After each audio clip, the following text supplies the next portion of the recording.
For some background, I have two different chronic illnesses.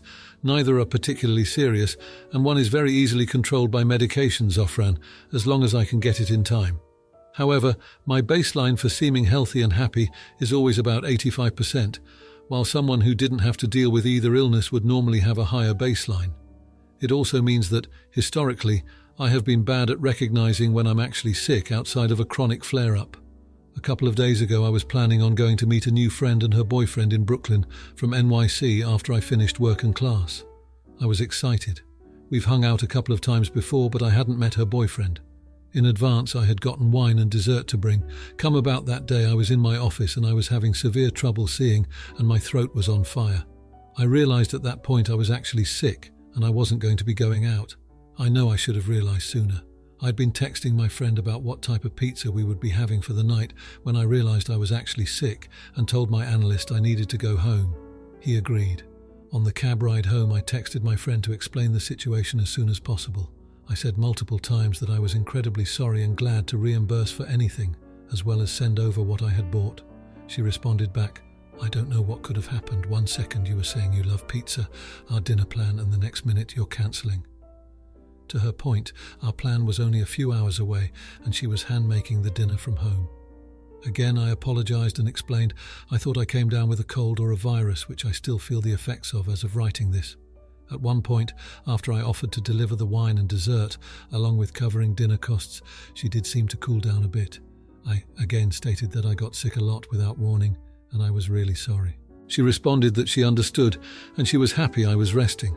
However, after I was laying in bed for an hour, she texted me, "Just so you know, I am really disappointed you did this." I immediately replied back that I was, again, so sorry. She then went on to explain how disappointed her boyfriend, let's call him A, was looking forward to this, to the point that he had even picked up a trivia game for us to play.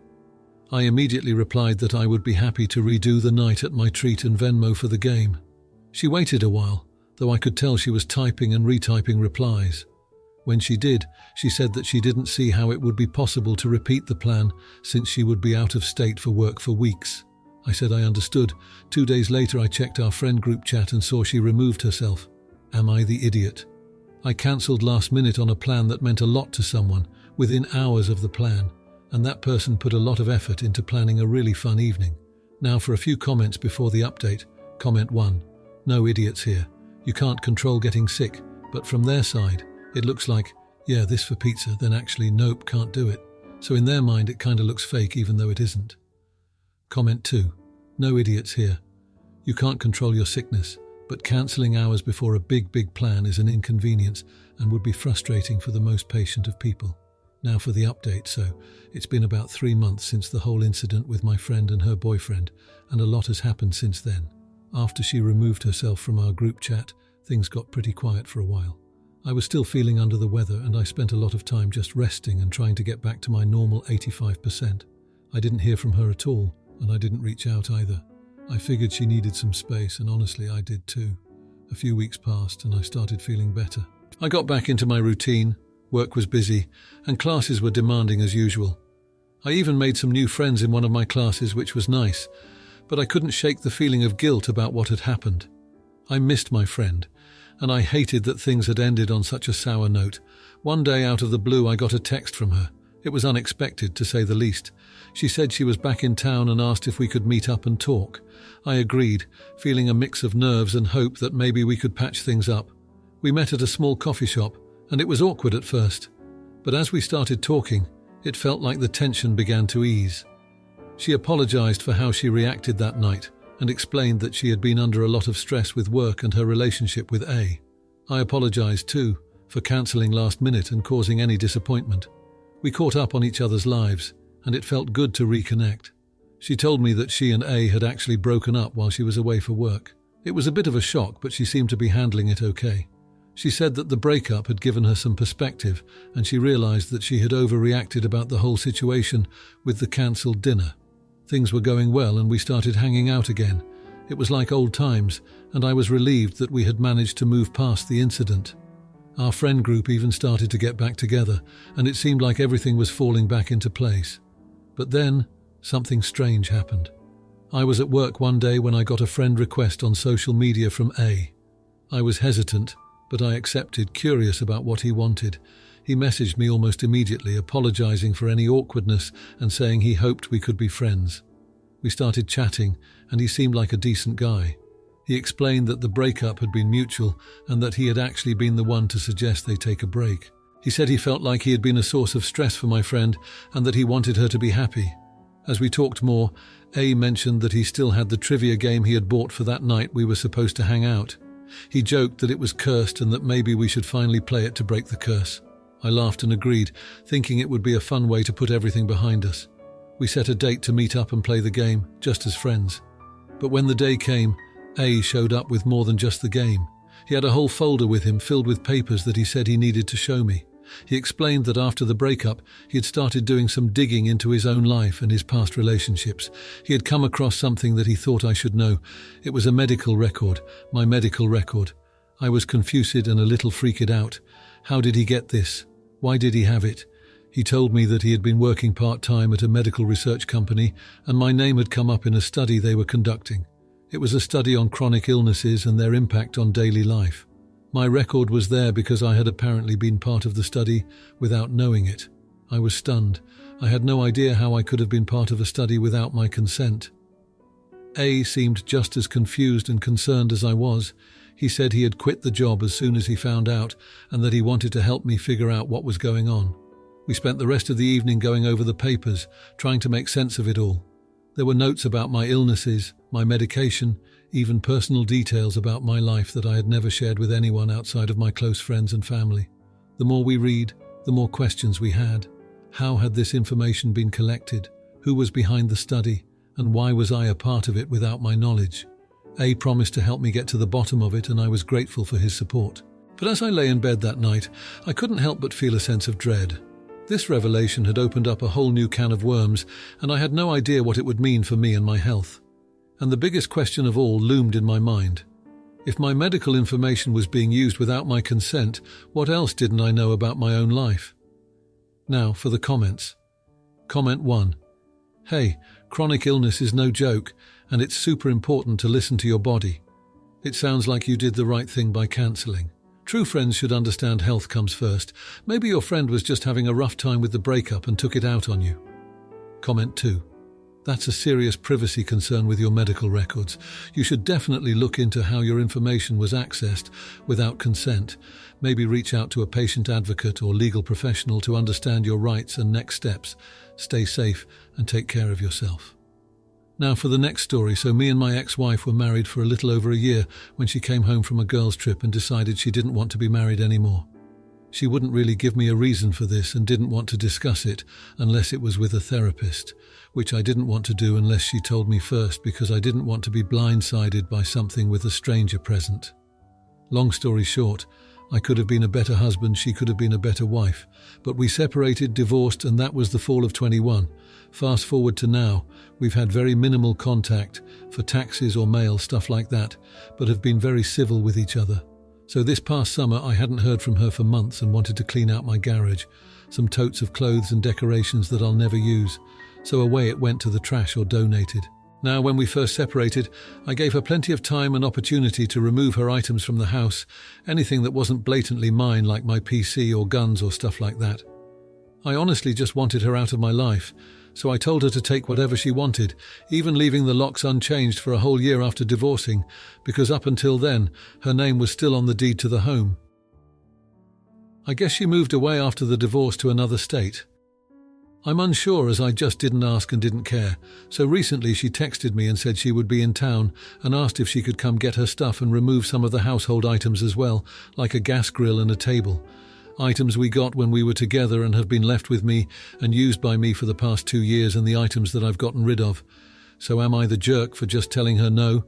I don't want to be mean about it, but it's been 2 years since we divorced. How long was I supposed to hang on to this stuff? She never asked me to hang on to it for her. Plus the common household items that I've been using, am I just supposed to let her have those and buy new stuff? I'm very confused about what she expected after 2 years of being divorced. Edit. There was a previously discussed time for her to get her stuff.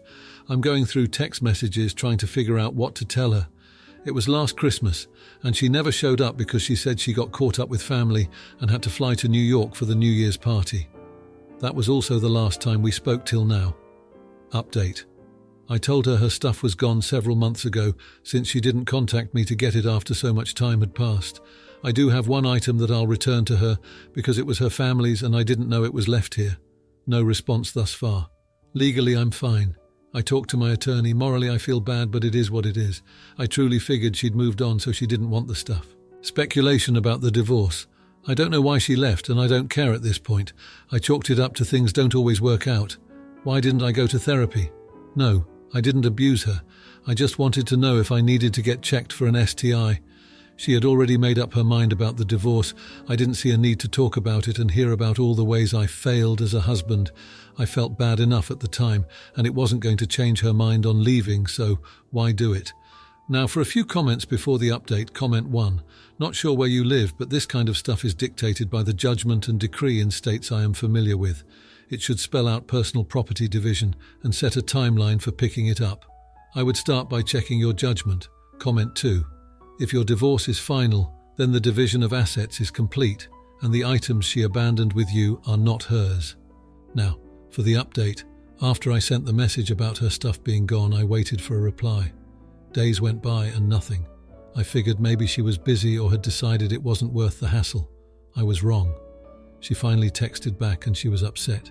She said she had been expecting to get her things, especially the grill and the table, which she claimed had sentimental value.